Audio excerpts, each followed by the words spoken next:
বাবা, আমার একটা নতুন ক্রিকেট ব্যাট চাই। সবাই কিনেছে। বাবা, এখন হাতে টাকা নেই, ফসল উঠলে দেখব।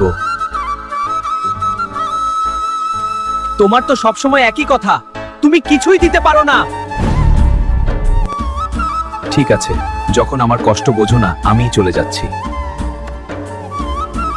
বাবা চলে যেতেই টিঙ্কুর কাঁধে এসে পড়ল পুরো সংসারের ভার।